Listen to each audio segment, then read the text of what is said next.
about it right now. Everything's okay. No matter where, 안녕하세요, 조난입니다. no matter what kind of 오늘은 동화의 사파 같은 일러스트를 그리는 튜토리얼과 함께 스토리가 있는 그림을 그리는 팁을 공유해 드리도록 하겠습니다. 그림을 좋아하면서 자기가 좋아하는 이미지들을 카피하면서 그리는 것도 큰 즐거움이겠지만요. 그림을 그리는 행위가 내 인생을 좀 더 풍요롭게 꾸며주려면 무조건 타인의 창작물을 카피하는 것보다는 좀 더 자기 스토리가 있는 그림을 그리는 것이 좋겠죠? 제가 스토리가 있는 그림을 그리는 팁이라면 팁인 방법을 알려드리겠습니다. 일단 이 그림을 보시면 딱 봐도 그림에서 말하고자 하는 바가 있어요. 달밤에 아기가 괴물 손에 올라타 있고 괴물은 아기한테 책을 읽어주고 있는 모습이 보이죠? 동화 사파 같은 느낌을 내려고 연출해서 그린 건데 이런 그림을 그리려면 일단 그리기 전에 머릿속으로 스토리텔링을 끝내놔야 돼요.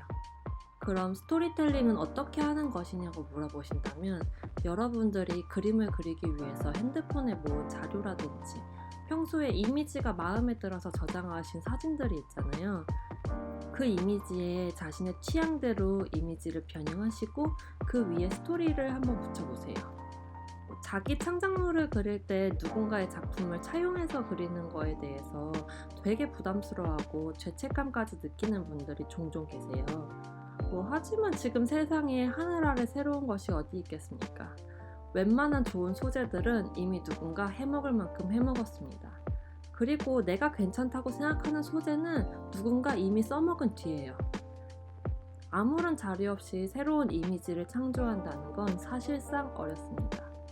머릿속으로 구상만 맴맴하게 돼요. 게으른 완벽주의자가 되어 차일피일 행동하는 것을 미루기보다는 저는 일단 그림을 그리기 시작하는 것이 더 중요하다고 생각합니다. 지금 현대의 모든 창작물들은 과거 누군가가 이루었던 노고에서 파생된 것들입니다. 그러니 누군가의 창작품을 참고하는 것을 두려워하지 마세요. 물론 누군가의 창작품을 완전히 카피해서 금전적인 이득을 취한다고 하면 얘기가 많이 달라지겠죠? 저 같은 경우도 이 그림을 핀터레스트에서 이 사진을 보고 그리기 시작했거든요. 이 사진을 보고 단순히 모방을 해도 재미있었겠지만 제 나름대로 살을 붙이고 이야기를 만들어 나가면서 스케치를 했어요. 전체적으로 애기한테 나무 위에 올라가서 책을 읽어주는 폼은 그대로 따오되 사진의 토끼를 제가 좋아하는 이미지, 흘러내리는 괴물로 대체를 했어요. 그리고 그림의 시간대도 제가 그리기 좋아하는 밤으로 설정을 했고요. 이렇게 자기가 좋아하는 이미지를 데려와서 그림을 전체적으로 어떻게 그려야지 대충 잡아냈으면 그림의 디테일들을 채울 때 스토리텔링에 들어갑니다. 일단 이 괴물은 환경오염이 나은 괴물인 거다. 사람이 버린 쓰레기나 원자력 쓰레기들이 숲으로 흘러 들어가서 이런 생명체를 낳게 되었고 이렇게 끔찍하고 기피되는 대상인 괴물이 태어났다라고 제 나름의 캐릭터 설정을 일단 붙여놓고요. 그 다음에는 캐릭터 성격에 전체적인 윤곽을 다듬습니다. 우리에게 쓰레기는 생활하면서 자연스럽게 나오는 부산물이기도 하지만 하루빨리 집에서 치워버리고 싶은 기피 대상이잖아요.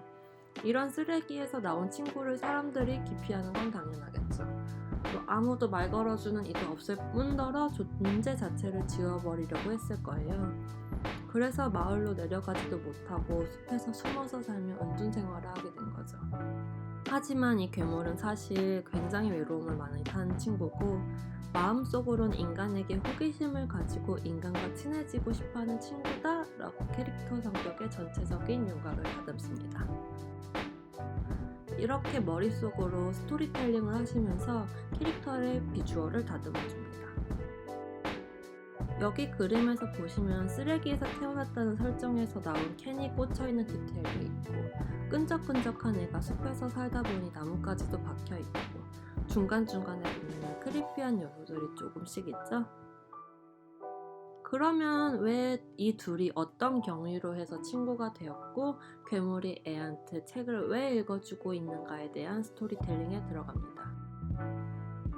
애기가 이 밤에 혼자 숲에 들어온 이유가 뭘까?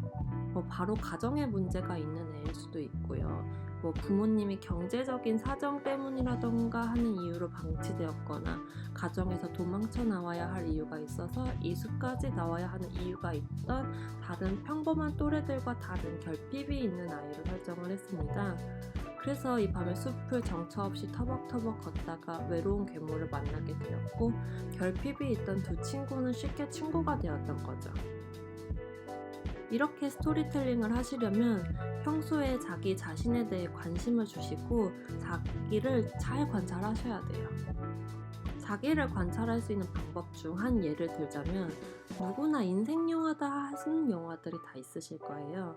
자기가 좋아하는 영화들을 잘 살펴보시면 스토리나 주제가 통일되는 경우가 굉장히 많아요. 저만 해도 제 인생 영화는 안드레이츠 비아긴체프 감독의 리바이어던, 조슈아 오펜하이머 감독의 액트 오브 킬링 등이 있는데요. 두 영화는 굉장히 다르지만 영화에서 악인으로 나오는 사람들이 되게 인간성 있고 설득력이 있다는 공통점이 있어요. 리바이어던에서 주인공을 괴롭히는 악인으로 나오는 시장은 손녀를 되게 아끼는 성실한 종교인이고요. 액트 오브 킬링에서 나오는 아나르 콩고는 대학살의 주범이고 많은 사람을 죽였지만 그 피 묻은 손으로 자기 손주는 굉장히 따뜻하게 안아줘요. 두 영화는 굉장히 다르지만 인간의 양면성을 비추는 영화라는 공통점이 있고 저는 감독이 말하는 주제에 대해 동의하는 사람인 거죠. 그러니까 저는 나를 좋아하는 모두가 선인이 아니고 나를 힘들게 하는 누군가 완벽한 악인이 아닐 거라는 가치관을 가지고 있는 사람인 거예요. 그리고 이런 제 가치관을 그림에 녹여서 혐오스럽고 사람에게 위해를 가하는 괴물이 아이에게 책을 읽어주고 있는 그림을 그리는 거죠. 영화 속에서 타인에게는 위해를 끼치지만 자기 자신의 사람들은 소중한 악인들을 보고 그림을 그릴 때 타인에게는 위해가 될 수 있는 생명체이나 자신과 같이 외로움을 타는 아이에게는 책을 읽어주는 양면적인 캐릭터를 만든 거죠. 그림에 등장하는 괴물을 요정이나 곰 같은 긍정적인 캐릭터로 선택했다면 지금 그림이 전달하고 있는 메시지와 느낌이 굉장히 달랐을 거예요. 그림에 이렇게 자기 자신만의 철학을 부여하면 좀 더 그림에 자기 지문이 묻는다고 표현을 할까요? 사실 세상에는 그림 그리는 사람도 되게 많고 그분들이 창출해내는 이미지도 수없이 쏟아지는 세상에 우리가 지금 살고 있잖아요.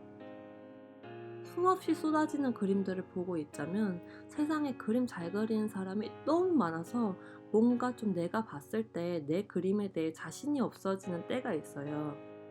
그림을 카피해서 그린다는 건 어찌됐건 남의 이미지를 빌려서 쓰는 거기 때문에 잘 그리는 사람의 그림과 너무 쉽게 비교가 돼요.